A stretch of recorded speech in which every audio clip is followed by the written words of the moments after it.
신약성경 갈라디아서 1장 6절에서 10절까지 있는 말씀 제가 봉독해 올립니다. 그리스도의 은혜로 너희를 부르신 이를 이같이 속히 떠나 다른 복음 쫓는 것을 내가 이상히 여기노라. 다른 복음은 없나니 다만 어떤 사람들이 너희를 요란케 하여 그리스도의 복음을 변하게 함이라. 그러나 우리나 혹 하늘로부터 온 천사라도 우리가 너희에게 전한 복음 외에 다른 복음을 전하면 저주를 받을지어다. 우리가 전에 말하였거니와 내가 지금 다시 말하노니 만일 누구든지 너희의 받은 것 외에 다른 복음을 전하면 저주를 받을지어다.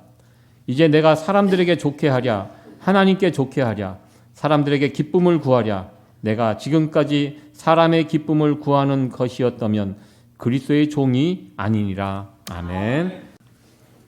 지난주까지 사사기에 있는 말씀을 나누었습니다. 기억나시죠? 지난주 것까지는 내용은 몰라도 사사기 다루었다 이 정도는 알고 계셨으면 좋겠고요. 오늘부터는 갈라디아서에 있는 말씀을 살펴보도록 하겠습니다. 오늘부터 고난주간까지 주님의 십자가, 복음 이런 주제로 함께 말씀을 나누려고 합니다. 이 갈라디아서는 갈라디아 지역에 있는 교회를 위하여 사도 바울이 쓴 편지입니다.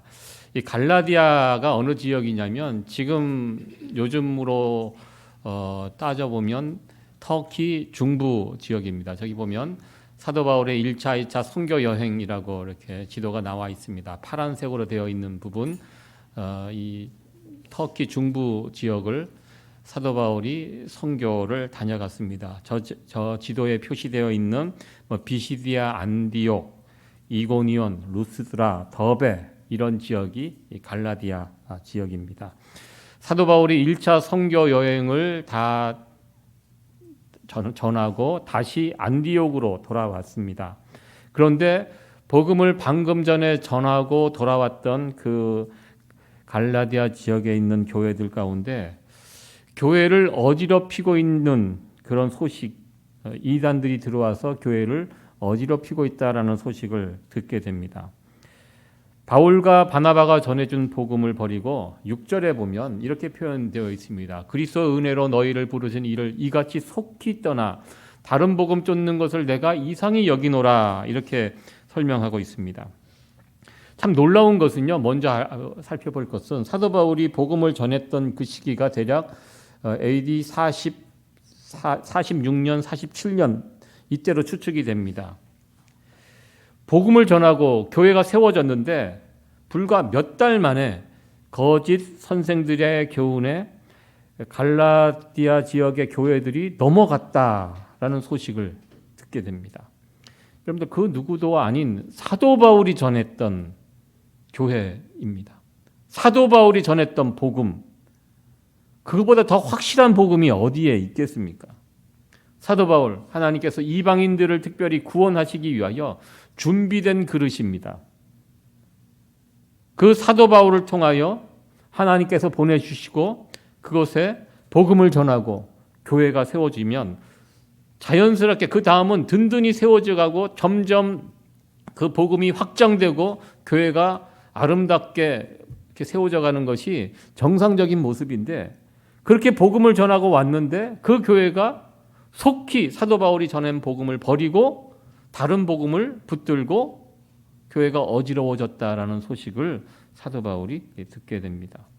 사실 이 모습 충격적입니다. 어떻게 그렇게 쉽게 몇백 년이 지난 것이 아니고 불과 전하고 돌아왔는데 들려오는 소식은 사도 바울이 전했던 복음을 버리고 다른 복음을 붙들었다라는 이 안타까운 소식을 전해 듣게 되었습니다.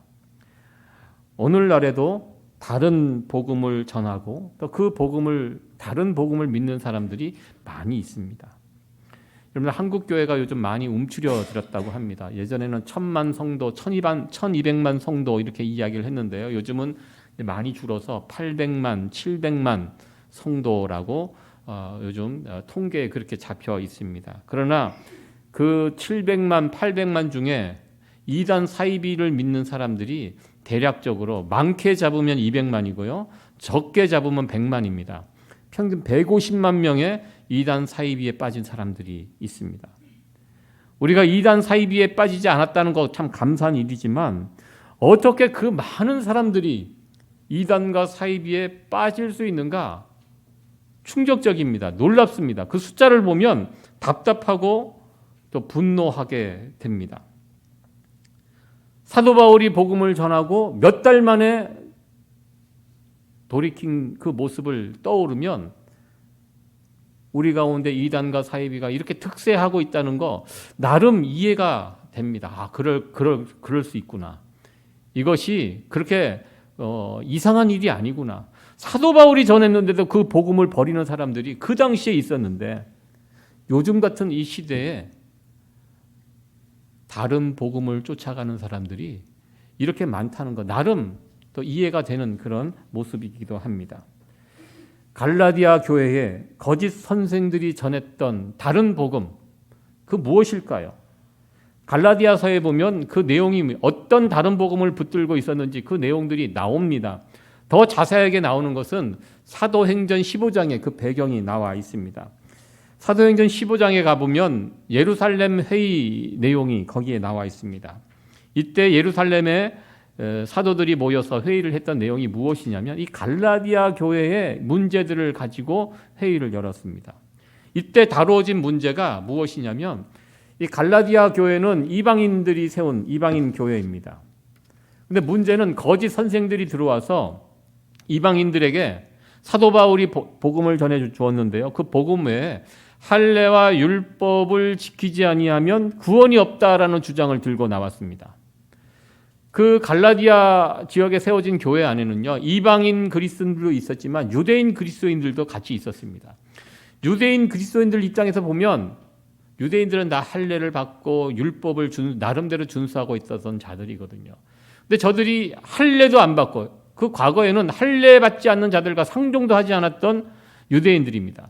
그러나 복음 안에서 우리가 하나가 됐고 같은 교회를 섬기지만 내심 그 밑바탕 안에는 뿌리 깊은 이방인에 대한 차별 의식이 있었습니다. 그래서 할례를 받지 않고 저렇게 교회 생활하는 사람들을 좀 못마땅한 눈으로 바라보고 있었습니다. 그러면서 가능하면 할 수 있으면 저들도 우리와 같이 할례를 받고 또 모세의 율법을 좀 공부해서 그 율법이 시키는 그런 준수 사항들도 지키고 이랬으면 좋겠다라고 생각하고 있는데 마침 거짓 선생들이 들어와서 이 문제를 들고 이 교회를 흔듭니다. 우리가 구원받는 거 예수 그리스도의 복음 외에 그것 갖고는 충분하지 않다. 할례를 받고 율법을 지켜야지 구원이 완성된다. 이렇게 주장을 했습니다. 이것이 이제 혼란이 되었거든요. 그래서 이 문제를 가지고 예루살렘 교회에 가지고 와서 사도들이 이것을 어떻게 결정하실까? 그때 이런 결정을 합니다. 이방인들에게 할례와 율법을 더 이상 강요하지 마라. 너희들 유대인들도 율법 제대로 지키니? 자기들도 제대로 지키지 못하는 율법을 왜 이방인들에게 자꾸 강요해서 분란을 일으키냐? 아니다. 우리가 구원 얻는 것은 예수 그리스도의 복음. 그 복음을 믿으면 구원받는 것이지 거기에 할례, 율법을 준수하고 또 안식일을 엄격히 지키고 이런 것으로 우리가 구원을 이렇게 하는 거 아니다라고 결론을 내려줍니다. 사도행전 15장의 내용이 바로 그 내용이고요. 그리고 이 결론, 이때 내려진 이 결론이 바로 갈라디아서 전체의 결론이기도 합니다. 다른 복음은 없습니다. 복음은 조금만 변해도요, 아무 쓸모없게 됩니다. 갈라디아서는요, 우리에게 참된 복음은 오직 사도들이 우리에게 전해준 예수 그리스도를 믿음으로써 구원받는다는 것, 이것이 진짜 복음이고 여기에 조금만 변경이 있어도 이거는 다른 복음이 된다는 것을 우리에게 말씀해주고 있습니다. 오늘 본문 속에서도 복음이 무엇인지 잠깐 설명하고 있는데요. 1장 4절에 있는 말씀입니다. 우리 같이 한번 읽어보도록 하겠습니다. 시작. 그리스도께서 하나님 곧 우리 아버지의 뜻을 따라 이 악한 세대에서 우리를 건지시려고 우리 죄를 위하여 자기 몸을 들이셨으니, 이것이 사도 바울이 전해줬던 복음의 내용입니다. 갈라디아서는 계속해서 이 복음에 관해서 다시 한번 강조하고 있습니다. 사도들이 전해진 복음, 여러분들 우리가 지금 붙들고 있는 이 복음이요, 사도들이 2000년 전에 전해주셨던 바로 그 복음이에요. 바로 이 복음을 우리가 성경에 기록된 대로 믿고 있습니다. 갈라디아서 말씀을 우리가 앞으로 한 6번, 7번 정도 살펴볼 것인데요. 다시 한번 이 갈라디아서 내용을 통하여 복음이 무엇인지 다시 한번 확인하시고요. 다른 사람이 아닌 사도들이 전해준 이 복음, 성경에 이 기록된 이 복음, 성경대로 이 복음을 굳건히 붙들고 나갈 수 있는 이 시간이 되어지기를 소원합니다. 사도 바울 시대 복음을 위협했던 다른 복음들은 율법주의 복음이었습니다. 그것이 갈라디아서의 문제가 되는 다른 복음이었거든요. 그렇다면 오늘은 제가 우리가 살고 있는 이 시대에 우리를 위협하고 있는 다른 복음은 무엇인가, 이 부분에 대해서 살펴보기를 원합니다. 이 시대에 우리를 위협하고 있는 다른 복음 무엇이 있을까? 많이 있겠죠. 그러나 대표적으로 오늘 저는 큰 두 가지를 여러분들에게 설명을 하려고 합니다. 첫 번째는 종교다원주의입니다. 종교다원주의. 지금 전 세계적으로 우크라이나와 러시아 이 전쟁 중에 있습니다. 이 전쟁이 지금 끝날 것인지 계속될 것인지, 이번 주 또 트럼프와 또 젤렌스키 간의 또 그 회담, 생전 듣도 보지도 못하는 그런 회담을 우리가 봤죠. 그 앞에서 막 서로 치고받고 때릴 것 같은 예. 어떻게 회담을 그렇게 하는지 확실히 트럼프가 이전 대통령하고 스타일이 완전히 다릅니다. 예전 전쟁 중입니다. 이번 러시아와 우크라이나의 전쟁은 이념 때문에 벌어진 전쟁이 아니죠. 각 나라의 이권, 이익을 지키기 위해서 벌어진 전쟁입니다. 예전에는 이념 전쟁이 있었습니다. 공산주의, 민주주의 간에 이념이 달라서 싸우는 전쟁이 있었습니다. 그리고 그 이전에는 종교가 달라서 싸웠던 그런 전쟁이 있었습니다. 여러분들 지금은 유럽이 굉장히 선진화되고 문명국가 같지만 예전에는 유럽이요, 종교 때문에 수백 년을 싸웠던 그런 나라입니다. 유럽이란 나라가 그 예전에 정말 미개했습니다. 종교가 달라서 죽을 때까지 300년, 수십 년을 전쟁을 벌여서 수많은 사람들이 죽었습니다. 그러니까 유럽 사람들이 종교 때문에 서로 싸우다가 싸우고 죽고 죽이다가 나름대로 결론을 내립니다. 다 모여봐라. 그래서 각국의 지도자들이 모여서 우리가 앞으로 종교가 다르다는 이유로 더 이상 싸우지 말자. 이거 싸워보니까 이거 답이 없다. 결론이 없다. 서로 그냥 죽고 죽이고 이거 끝이 없으니까 단지 종교 때문에 싸우지는 말자 해갖고 자기들끼리 모여서 유럽의 정상들이 회담을 하고 결론을 내립니다. 제가 예전에 세계사 시간에 배웠던, 아마 여러분들도 기억나실 것입니다. 세계사 시간에 나옵니다. 그 회담을 딱 하고 그 다음부터는 유럽에서는 종교 가지고 더 이상 싸우지 않습니다. 아프리카 이런 나라는 아직도 이슬람, 기독교, 전쟁 그것 때문에 하지만 유럽은 이제 더 이상 종교 가지고는 싸우지 않습니다. 그러면서 그 다음부터 나왔던 이야기가 종교다원주의라는 이야기가 나옵니다. 더 이상 종교가 다르다는 이유로 서로 싸우지 말고 다른 사람의 종교를 인정해주고 더 나아가 그런 종교들을 통합하려는 움직임, 이게 종교다원주의고요. 또 21세기 오늘날 이 세계 전체 흐름이 종교다원주의로 지금 가고 있습니다. 그들은 이렇게 말을 합니다. 산 위의 정상은 하나입니다. 산 꼭대기의 정상은 하나이죠. 그러나 그 정상에 올라가는 길은 동서남북 어디에나 있을 수 있다는 것입니다. 꼭 한 가지 길만 주장하면 안 되고 다 여러 가지 길이 있는데 그 길을 끝까지 올라가다 보면 꼭대기에 가서는 만나게 된다 주장입니다. 결국 각자가 믿는 신들이 있습니다. 우리는 하나님을 믿고요. 무슬림은 알라를 믿습니다. 불교는 부처를 믿고요. 힌두교는 그 힌두교의 절대자를 믿습니다. 각자 처한 환경에서 절대자를 잘 믿으면 결국 하나의 절대자를 만나게 된다라는 이론입니다. 그래서 서로 종교가 다르다는 이유로 서로 미워하거나 싸우지 말자. 이것이 이 세상의 정신입니다. 여러분들 그들의 말이 어떻습니까? 그럴듯하지 않습니까? 그런데요, 바로 이 세상의 흐름과 문제가 되는 종교가 바로 이 기독교입니다. 이 종교 다원주의자들 항상 기독교가 공격을 받고 있습니다. 모든 종교가 결국 꼭대기에서 만나게 되는데 우리 기독교는 그들이 그런 주장 받아들이지 않습니다. 인정하지 않습니다. 그래서 그들은요, 우리 기독교를 가리켜 독선적인 종교라고 또 공격을 합니다. 세계가 평화를 이루고 하나됨을 이루어가는데 인류의 적이 되는 종교가 기독교라고 그들은 또 공격을 하게 됩니다. 우리는 예수님 외에는 구원이 없다. 이것이 성경의 진리이고 우리는 이것을 양보하거나 포기할 수 없다. 우리는 이것을 믿습니다. 오직 한 길, 구원에 이르는 길은 예수 그리스도 외에는 다른 길은 우리가 인정하지 않습니다. 그렇기 때문에 이 기독교가 오늘날 세상 사람들에게 미움을 받고 공격을 받고 있습니다. 여러분들 어떻게 하시겠습니까? 요즘처럼 이 어지러운 세상 가운데 이 종교다원주의 이들의 주장을 따라서 기독교나 불교나 이슬람이나 결국 다 똑같아. 여러분들 이 주장에 여러분들 동의하시겠습니까? 아닙니다. 이것을 포기하는 순간 기독교는 더 이상 기독교가 되지 않습니다. 이것은 다른 복음입니다. 완전히 다른 복음입니다. 교회 안에도 그런 흐름들이 있습니다. 웬만하면 다른 종교와 척지지 말고 싸우지 말고 사이좋게 지내자. 그래서 한국에서 한참 일어났던 운동이 불교와 천주교 간에 서로 막 강당 교류도 하고요. 부처님 오신 날 막 이렇게 뭐 성당에서 막 뭐 이렇게 해갖고 부처님 오신 거 축하하기도 하고요. 또 성탄절 날 절에 막 이렇게 예수님 탄생을 축하합니다. 서로 이렇게 프레카드 걸어놓고 서로 막 이렇게 불교와 천주교가 이렇게 교류하는 모습 보셨을 것입니다.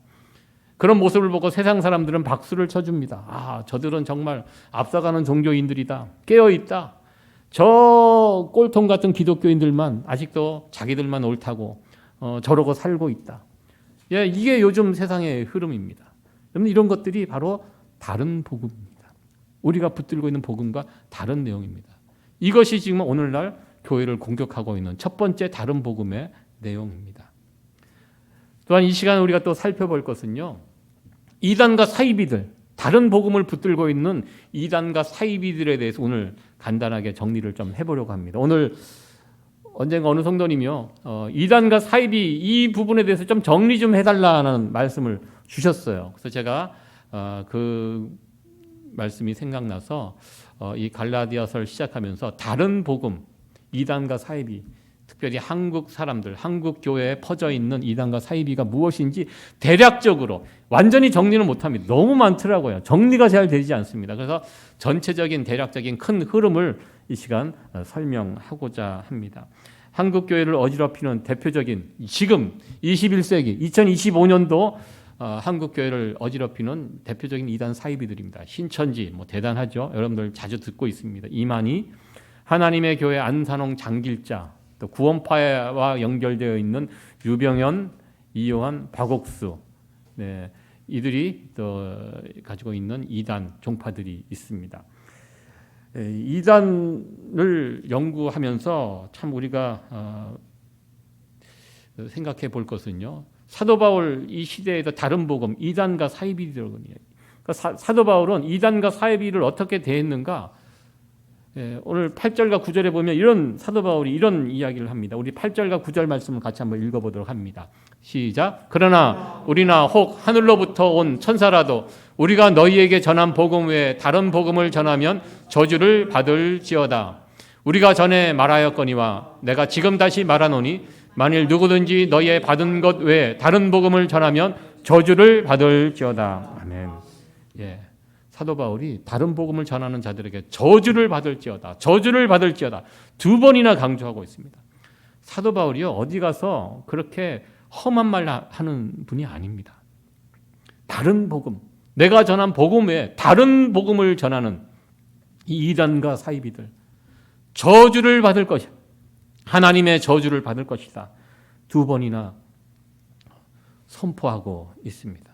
저주를 쏟아붓고 있습니다. 왜? 그 이단과 사이비의 피해와 해악이 너무나 크기 때문입니다.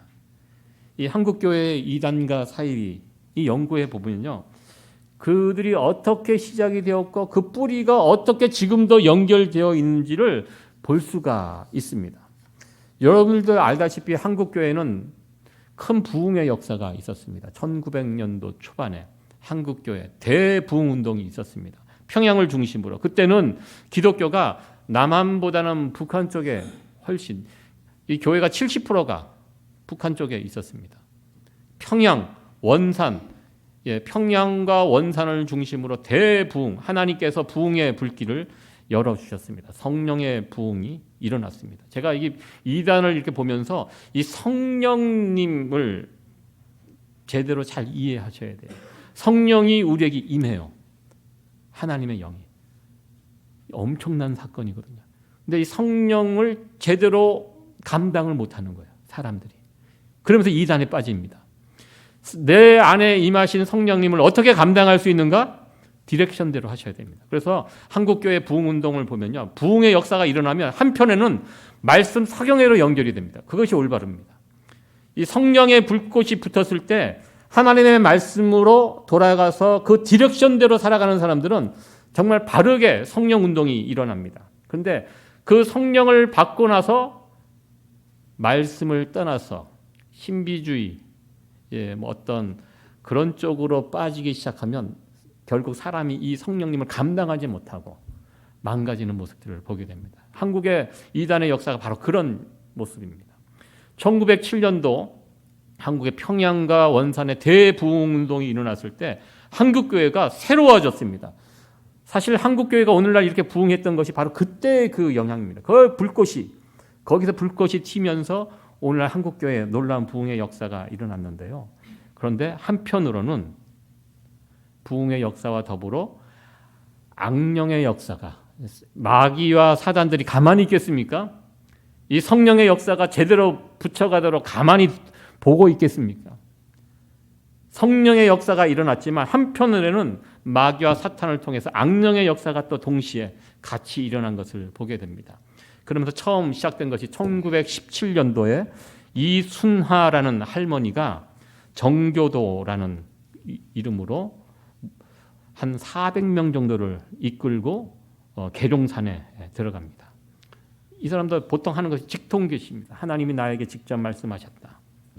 그래서 자신이 교주가 됩니다. 이게 이제 처음으로 한국교회 기록에 나와 있는 이단의 계보입니다. 그리고 유명한 1920년도에 철산 성주교회 김성도, 원산 예수교회 윤형하라는 분, 둘 다 여자고 할머니들입니다. 한국교회 이단의 역사에 보면 할머니들의 역사가 아주 큽니다. 철산 성주교회 김성도, 원산 예수교회 윤형하. 이분도 하나님이 나에게 직통으로 계시해 주었다. 내가 주님이다. 이렇게 주장합니다. 그리고 김성도라는 분은 원죄의 개념 자체를 바꿔버립니다. 우리가 원죄, 창세기에 나오는 선악과를 따먹음으로써 우리가 원죄에 빠지게 되는데요. 이때 이것을 다르게 해석을 합니다. 뱀이 하와와 성적인 관계를 맺고 성적인 범죄를 저질렀기 때문에 그 다음부터 인류는 사단의 피가 흐른다라고 주장합니다. 그래서 구원을 받으려면 사단의 피를 교체해야 되는데 여기서 바로 피가름 교리가 나옵니다. 여러분 피가름 이야기 많이 이단들 통해서 들어보셨습니다. 우리 피가 사단으로 더럽혀졌기 때문에 이 피를 깨끗한 피로 피가름을 해야 한다.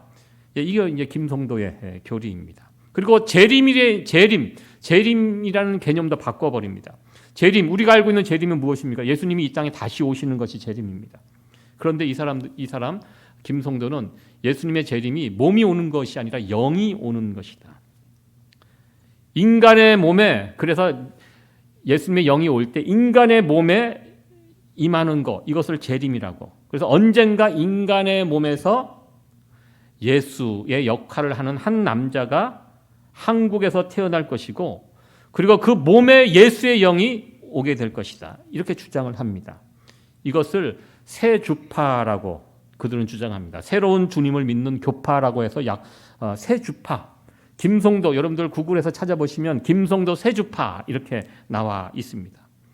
그리고 두 번째 중요한 그 이단 사이비가 유명화, 원산 예수교의 유명화라는 분입니다. 이분도 어느 날 교회에서 기도하는 가운데 입신을 하고 방언이 터지고 그리고 막 병자들을 고치는 능력이 나타나게 됩니다. 여러분들 마귀 사탄도 그런 거 할 수 있습니다. 그리고 스스로 교주가 됩니다. 이 유명화라는 할머니는 영빨이 무척 강했던 분인 것 같습니다. 그 당시 전국을 주름잡고 있던 유명한 목사님 가운데 이용도라는 그 부흥사가 있습니다. 아주 유명한 분입니다. 이용도 부흥사. 이분이 한번 설교를 하면 8시간씩 설교를 하시고요. 그 가운데 많은 사람들이 죽게 돌아오고 눈물을 흘리고 회개하는 정말 유명한 부흥사 이용도라는 목사님이 계셨습니다. 근데 이 이용도라는 목사님이 유명화라는 이 할머니를 만나고 그 앞에 무릎을 꿇습니다. 이 영빨에 눌려서 그 앞에 무릎을 꿇어요. 이 소문이 전국에 퍼져요. 그래서 내노라는 목회자들이 다 유명화 앞에서 머리를 조아립니다. 나에게도 신유의 은사를 달라. 나에게도 그 방언의 은사를 달라. 이 사람에게 앞에서 머리를 다 조아립니다. 대단하지 않습니까?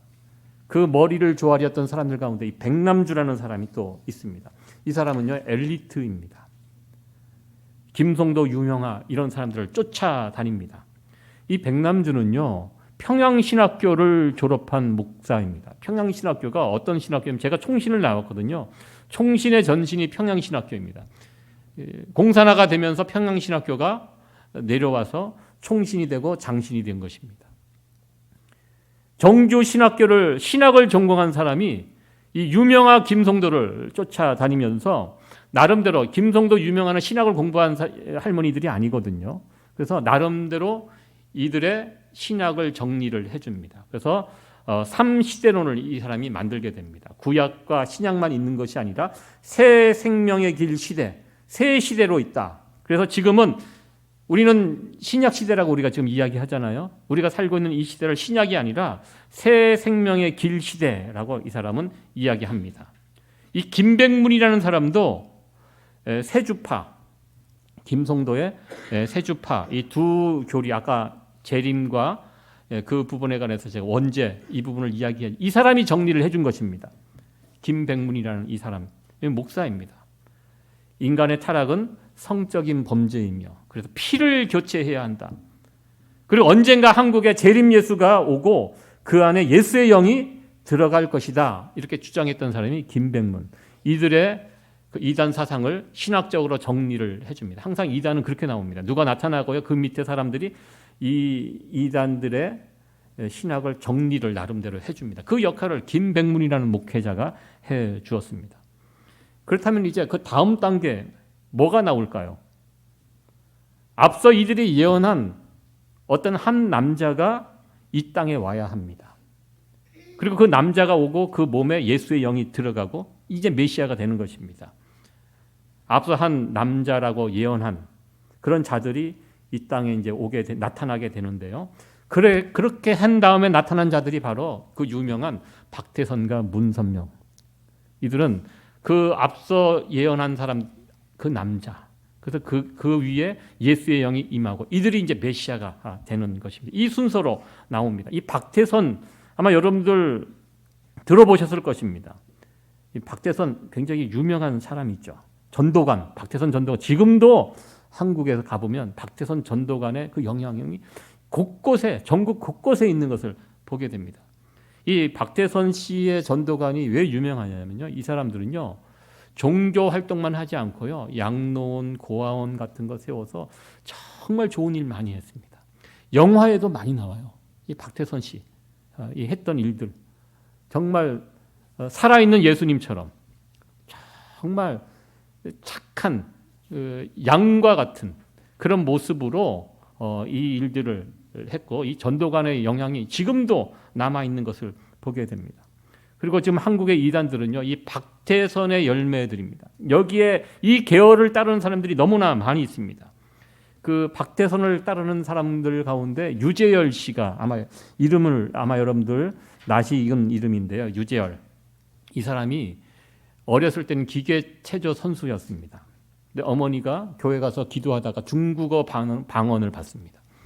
그래서 이제 기계 체조 선수인 내 아들이 일본 가서 활동을 해야 하는데 내 아들은 일본 방언을 받았으면 좋겠다. 그래서 기도원에 데리고 가서 기도를 하는데 이 유재열이 기도원에서 기도하다가 무언가를 받았어요. 17살 된 어린 아이가. 그러면서 그것을 중심으로 유재열이 또 다른 교파를 만들게 되는데요. 장막 성전 이것을 만들게 됩니다. 17살짜리가 능력이 얼마나 출중한지 장막 성전을 이 유재열이라는 학생이 만들고요.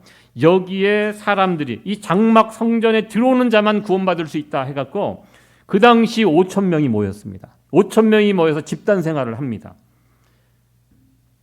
이제 곧 세상의 종말이 나타나는데 여기에 들어온 사람들만 구원받을 수 있다. 그러면서 그 사람들이 정말 많은 사람들이 모이는데요. 모일 때 그냥 모이는 게 아니라 집 팔고 땅 팔고 재산을 팔고 왜? 세상 종말이 오기 때문에 다 유재열에게 다 갖다 줍니다. 그리고 이렇게 모인 유재열 이 돈 다 자신의 유흥비로 다 사용하였습니다. 그러는 가운데 그들이 말한 마지막 종말이 오지 않자 사람들에게 고발당하여 감옥에 갑니다. 여러분들 이 유재열이 누구냐면 여러분들 가수 싸이 알죠? 예, 싸이의 장인 됩니다. 그 얘기 들어보셨죠? 예, 이렇게 연결이 되어 있습니다. 그 유재열은요 지금도 이때 엄청난 재산을 벌어서 지금도 미국과 한국을 왔다 갔다 하면서 사업하면서 정말 재벌처럼 살고 있습니다. 그렇죠. 여러분들 싸이 너무 미워하지는 마십시오. 예. 알고 했겠습니까? 모르고 했을 것이라고 하지만 그러나 좀 찝찝합니다. 예. 그리고 이 유재열이 사기꾼이다. 종교 사기꾼이다. 고발했던 사람이 누구냐면 신천지 이만희입니다. 같은 계열입니다.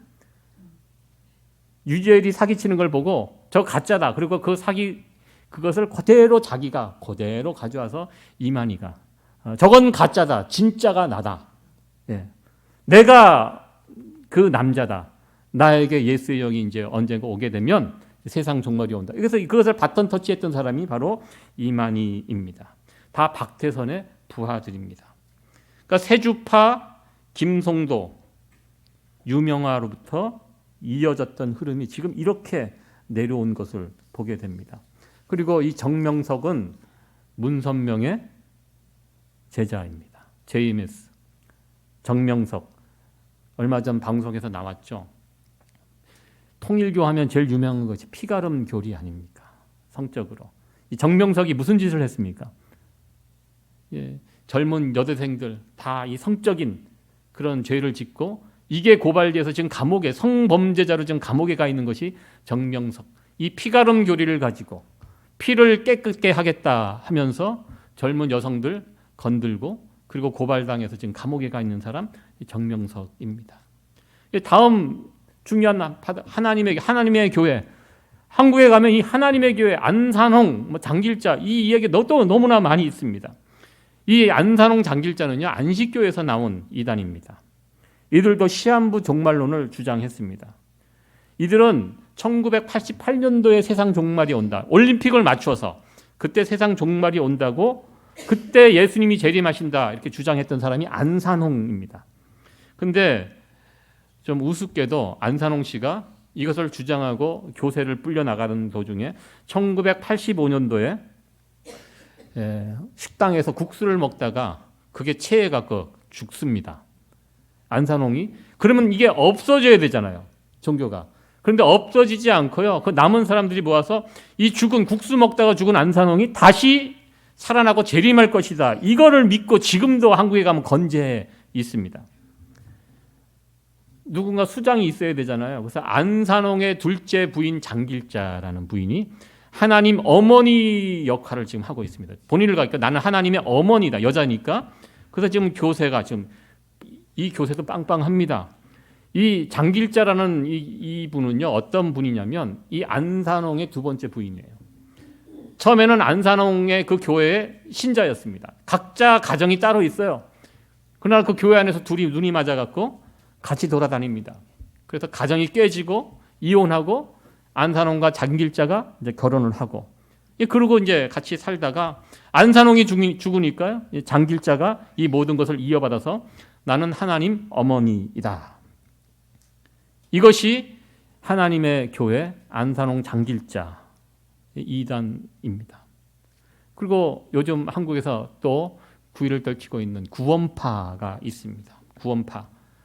구원파는 미국 선교사 딕 욕이라는 분, 한국 이름으로 덕 인영이라는 분이 1960년대 대구에서 이분이 선교 활동을 하면서 이 선교사에게 영향을 받았던 사람이 권신찬, 유병헌, 박옥수라는 분입니다.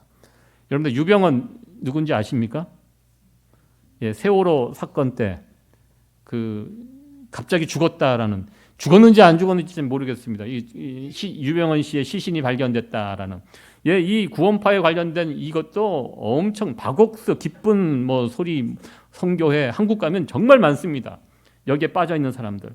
이 구원파 이 사람들의 주장은요, 우리가 구원받은 그 시기가 특정한 시기가 있는데 그것을 알아야 된다고. 내가 몇 날 언제 어디서 내가 구원받았는지 내가 알고 있어야 된다. 그거 모르면 당신의 구원은 가짜다. 이렇게 이야기합니다. 그리고 한 번 그렇게 구원받은 사람은 회개하면 안 된다라고 주장합니다. 이미 우리가 죄 용서를 받았기 때문에, 그래서 다시 내가 하나님 앞에 나가 죄인이라고 고백하면 당신이 앞서 받은 구원이 그게 무효가 된다. 그래서 절대로 회개하면 안 된다. 이 구원파 사람들이 그래서 마음대로 막 삽니다. 나 이미 죄 용서함 받았기 때문에. 그러니까 이 사람들 윤리의식이 없어요. 자기 하고 싶은 대로 다 하고, 그리고 이 사람들은요, 특이하게도 주기도문 하지 않습니다. 거부합니다. 주기도문 안에 죄 용서가 있거든요. 회개에 대한. 그래서 이것을 하지 않습니다. 오늘날 뭐니 해도 가장 이단의 대표자는 이만희입니다. 지금 30만 명, 40만 명 지금 신천지에 넘어간 사람이 그 정도 된다고 합니다. 앞서 이야기했듯이 이만희, 그 예언한 그 남자라고 자기가 주장합니다. 이제 언젠가 나에게 예수의 영이 임하면 이 세상 심판이 시작이 된다. 자기를 자칭 메시아라고 합니다. 그래서요, 이 사람들 교리는 이만희는 죽을 수가 없어요. 죽기 전에 예수의 영이 임해야 되거든요. 지금 이만희가 나이가 혹시 몇 살 됐는지 아십니까? 90이 넘었습니다. 지난번에 방송에 보니까 골골하더라고요. 오늘 내일 하고 있습니다. 지금 당장 죽어도 이상하지 않아요. 제가 보면 얼마 못 살아요. 저 이만희 죽으면 저 신천지 어떻게 될까? 기대하면서 보고 있습니다. 자기 신들이 가지고 있는 교리상으로는 이만희 죽으면 안 돼요. 죽을 수가 없는 존재입니다. 자기 몸에 예수의 영이 임하면. 이것이 교리입니다. 사실 이만희 본인도 자기가 가짜 메시아라는 거 잘 알고 있을 것입니다. 여러분들 이단들은요, 어떻게 보면 그 사람 하나님 믿는 사람 아닙니다. 사람들을 속이고 사기치면서 온갖 부귀영화를 누리고서 있습니다. 그들 중심에는 하나님이 없습니다. 그들 중심에 있는 게 무엇입니까? 돈이에요, 돈. 그 이단 사이비들이 대부분 다 시한부 종말론을 다 주장합니다. 그래서 사람들에게 사기칩니다. 이제 세상이 끝나니까 너희들 갖고 있는 재산들 아무 소용이 없다. 교회에 다 내라. 시한부 종말론, 이 이단 사이비들이 지금 요즘 하는 게 무엇입니까? 전국에 있는 땅들, 건물들 다 사들이고 있습니다. 여러분 세상 종말이 오는데 그거 왜 삽니까? 그 돈 받아갖고 한국에서는 땅 투자, 부동산 이게 최고 아닙니까? 그거 다 사들이고 지금 교회 건물들이 다 그런데 하나님의 교회, 이 장길자, 이 엉터리 같은 이런 것에 자꾸 또 팔려가고, 이 말이 되지 않는 상황 벌어지고 있습니다. 그들이 말하는 피가름, 이 교리를 통하여 또 얼마나 많은 여신도들이 성적인 피해를 당하고 있습니까? 이 다른 복음을 전하는 자들, 사도 바울이 저주의 저주를 선포합니다. 왜? 우리가 지금 보고 있습니다. 여기에 빠져 있는 사람들 얼마나 큰 피해를 당하고 있습니까? 한 사람 인생 자체가 다른 복음에 붙들리면 이렇게 끝나버리고 있는 것을 보게 됩니다. 그래서 여러분들 우리가 성경이 말하는 복음을 제대로 붙들고 살아가는 거 대단히 중요합니다. 왜 사람들이 자꾸 다른 복음에 빠집니까? 진짜 복음을 소홀히 여기기 때문에. 성경에 다 기록이 되어 있습니다. 2000년 전에 사도들을 통해서 다 전해줬는데요. 사람들이 관심이 별로 없어요. 성경 말씀 잘 보지 않아요. 그래서 눈에 보이는 뭐 화끈한 거, 남들과 다른 거, 뭐 방언을 하고 병자를 고치는 것처럼 보이고 막 눈에 보이는 이 화려한 것에 사람들이 다 속아 넘어가기 때문에 여러분들 악령도 그런 거 할 수 있습니다. 이 땅에 한국 땅에 성령이 임했을 때 두 부류가 있었다고 했어요. 성령이 임했을 때 여러분들 우리가 성령 감당 못합니다. 연약한 인간이 성령 하나님을 우리가 어떻게 감당할 수 있습니까? 디렉션을 주셨어요. 이 하나님 말씀대로 이 말씀대로 성령님을 감당할 때 이 성령이 우리 안에서 성령의 열매로 꼽히죠. 연약한 우리 가운데 성령이 임했는데 이것을 제대로 감당하지 못하면 오늘날 이런 꼴이 날 수밖에 없다는 것입니다. 예수님께서 오늘날과 같은 이 시대를 예언하면서 주신 말씀이 누가복음 21장 8절에 있는 말씀입니다. 우리 같이 한번 읽어보도록 하겠습니다. 시작. 가라사대 미혹을 받지 않도록 주의하라. 많은 사람이 내 이름으로 와서 이르되 내가 그러다 하매 때가 가까웠다 하겠으나 저희를 쫓지 말라. 아멘. 우리 주님의 말씀입니다. 우리에게 다른 복음은 없습니다. 사도들이 전해준 이 성경에 기록된 복음만이 우리를 구원할 수 있습니다. 다른 복음을 통해서는 그 어떠한 구원의 역사, 생명의 역사 일어날 수 없습니다. 저와 여러분들 우리 교회는 다른 복음이 아닌 이 성경이 말하는 이 진짜 복음, 사도들이 우리에게 전해준 이 복음을 끝까지 붙들고 구원의 역사, 생명의 역사 힘있게 나타날 수 있는 그런 저와 여러분들 되어지기를 간절히 축원합니다. 네.